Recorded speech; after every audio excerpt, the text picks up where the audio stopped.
এই মোদিজি সেই মোদিজি যিনি বলেছিলেন প্রত্যেকটা মানুষকে তাদের অ্যাকাউন্টে 15 লক্ষ টাকা দিব, 1 টাকাও দিতে পারেন। এই মোদিজি হচ্ছে স্বপ্নের ফেরিওয়ালা, যিনি বলেছিলেন আচ্ছা দিন আয়েগা।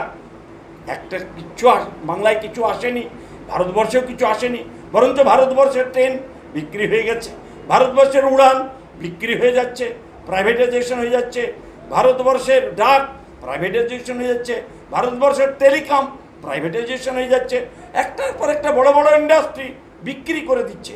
এই চাওয়ালা, স্বপ্নের ফেরিওয়ালা আস্তে আস্তে সমস্ত ইন্ডাস্ট্রিকে ধ্বংস করে দেবে, বিক্রি করে দেবে।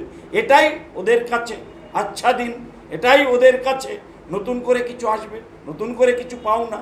এটাই বিজেপির কৌশল।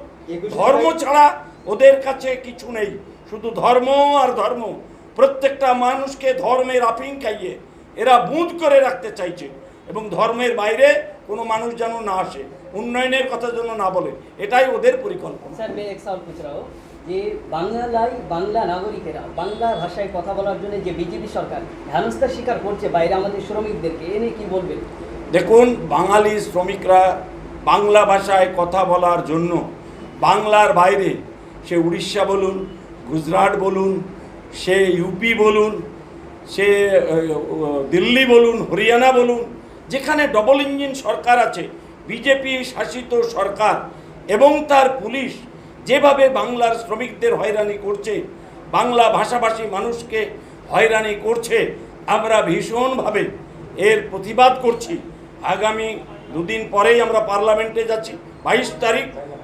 পার্লামেন্টে গিয়েও এর বিরুদ্ধে বাঙালি শ্রমিকদের হয়রানি, বাঙালি শ্রমিকদের যে অত্যাচার, তাদের উপরে যে নির্যাতন, তাদেরকে ধরে ধরে পুশব্যাক করছে, এর বিরুদ্ধে আমরা পার্লামেন্টে দাঁড়িয়ে প্রতিবাদ করব এবং জবাব চাইব ভারতবর্ষের প্রধানমন্ত্রীর কাছে। ধন্যবাদ। 21শে জুলাইয়ের অপেক্ষা, দিলীপ ঘোষ বলছে চমক দেওয়া হবে, কি বলবেন? দিলীপ ঘোষ তো সঠিক কথাই বলছেন।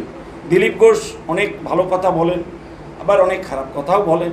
তো দিলীপ ঘোষই তো, উনি যে ভাষায় কথা বলেন উনিই বোঝেন, আর ওনার ভক্তরা বোঝেন যে দিলীপ ঘোষ কোন ভাষায় কথা বলছে এবং তার অভিপ্রায় কি। তো সুতরাং দিলীপের বক্তব্যের জবাব দিলীপ ঘোষই দেবেন, আমাদেরকে দিতে হবে না। আর তার অনেক ভক্ত আছেন গোটা বাংলায়, তারাই দিলীপ ঘোষের জবাব কথার উত্তর দেবেন। আচ্ছা, বলছি 21শে জুলাইয়ের মঞ্চে কি দিলীপ ঘোষকে দেখা যাবে? চারিদিকে কানো ঘষা হচ্ছে, এটা আমাদের বলার বক্তব্যের মধ্যে পড়ে না, কারণ দিলীপ ঘোষ তার কি করবেন না করবেন, তিনি কি করতে চাইছেন আগামী দিনে। শুভেন্দু অধিকারী বলছেন যে 21শে জুলাই উপলক্ষে সকলে যাচ্ছে, কিন্তু 21শে জুলাই কংগ্রেসে, এই বিষয়ে কি মতামত? দেখুন, সত্যিকারের এটা কংগ্রেস তদানীন্তন মাননীয় মুখ্যমন্ত্রী তো কংগ্রেসই ছিলেন, কংগ্রেস থেকেই তো এই প্রোগ্রামটা হয়েছিল। তারপরে এই যে 21শে জুলাইয়ের যে মর্মান্তিক ঘটনা ঘটে, সেই ঘটনায় কংগ্রেস কোনো পদক্ষেপ নেয়নি, সর্বভারতীয় কংগ্রেস বা রাজ্য কংগ্রেস কোনো পদক্ষেপ নেয়নি। তাই বাধ্য হয়ে মমতা বন্দ্যোপাধ্যায় নিজের দল তৈরি করে এই পদক্ষেপ নিয়েছিলেন বলেই আজকে এই শুভেন্দু অধিকারী হতে পেরেছে মমতা বন্দ্যোপাধ্যায়ের দয়ায় এবং দাক্ষিণ্যে। এবং পাশাপাশি আজকে গোটা ভারতবর্ষের মানুষ জেনে নিয়েছে কোনটা আসল কংগ্রেস, কারণ বাংলায় মমতা বন্দ্যোপাধ্যায় নিজে দল তৈরি করে সমস্ত কংগ্রেস এবং সমভাবাপন্ন সমস্ত মানুষকে নিয়ে সিপিএমের বিরুদ্ধে লড়াই করে আজকে বাংলা থেকে সিপিএমকে উৎখাত করেছে। আর যে কংগ্রেস সিপিএমের বিটিম ছিল তারাও উৎখাত হয়ে গেছে, দুটো দলই শেষ। এখন মমতা বন্দ্যোপাধ্যায় অরিজিনাল কংগ্রেস। শুভেন্দুবাবু আর একটা বিষয় বলেছেন যে 21শে জুলাই এর আগে সঙ্গীতের ব্যবস্থা করা হয়েছিল, সেই জায়গায় দাঁড়িয়ে মমতা বন্দ্যোপাধ্যায় শুভেন্দুবাবু বলছেন যে আবারও সঙ্গীতের ব্যবস্থা করা হবে, তোমায় হিত মাঝারে রাখবো, ছেড়ে দেবো না, এই গান গাওয়া হবে, কি বলবেন? এখন শুভেন্দু অধিকারী কি বলছে তার উত্তর দেওয়ার আমার কোনো প্রয়োজনীয়তা নাই, কারণ শুভেন্দু অধিকারী যে কথা বলছে, তিনি যেভাবে আজকে হিন্দু মুসলমানের মধ্যে একটা বিভেদ নিয়ে আসার জন্য যেভাবে প্ররোচনা দিচ্ছেন, প্রতিটি কথায় কথায় তিনি হিন্দু এবং মুসলমানকে ভাগ করার যে চক্রান্ত করছেন, এ বাংলায় সেটা হবে না। তিনি যাই চেষ্টা করুন না কেন, বাংলার মেয়ে মমতাকেই চায়, মমতা বন্দ্যোপাধ্যায়ের ভরসা, এবং সেই ভরসাকে পাথেয় করেই শুভেন্দুবাবুর যত রকম চেষ্টাই হোক না কেন, কোনো চেষ্টাই কার্যকারী হবে না।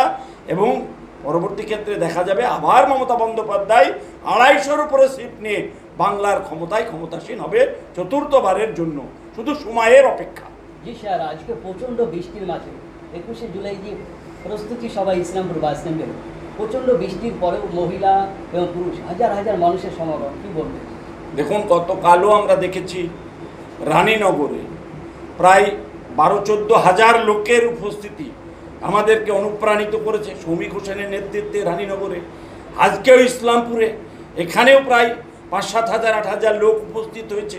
কারণ মানুষের একটা উন্মাদনা আজকে এই বিধানসভায় সৌমিক হোসেন যে কাজকর্ম করছে এবং তার নেতৃত্বে দল যেভাবে নেতাজুল থেকে আরম্ভ করে তার সতীর্থরা যেভাবে কাজ পরিচালনা করছেন, তাতে সাধারণ মানুষ ভীষণ খুশি। আমরা মনে করি যে এই বিধানসভা আগামী দিনে ভালো রেজাল্ট হবে এবং এবারের 21শে জুলাই এক ঐতিহাসিক 21শে জুলাইয়ে পরিণত হবে। জি স্যার, 21শে জুলাই যারা যাবে, যে জনসাধারণ মুর্শিদাবাদ, তাদের জন্য কি পরিষেবা থাকবে? দেখুন, 21শে জুলাই যারা যাবে, আমি সকলের জন্য আমরা বাস দিতে পারিনি, ট্রেনের ব্যবস্থা করতে পারিনি, অনেকে নিজেরা গাড়ি করে যাচ্ছেন।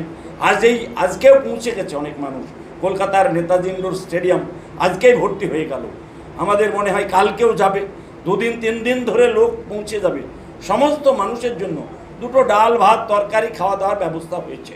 এখানে বিরিয়ানির ব্যবস্থা না, পোলাইয়ের ব্যবস্থা নাই, শুধু বেঁচে থাকার জন্য, একটা সাধারণ মানুষ বেঁচে থাকার জন্য ডিম ভাত, মাছ ভাত, ডাল ভাত, সবজি ভাত, এটুকুর ব্যবস্থা দলের পক্ষ থেকে আমরা করেছি।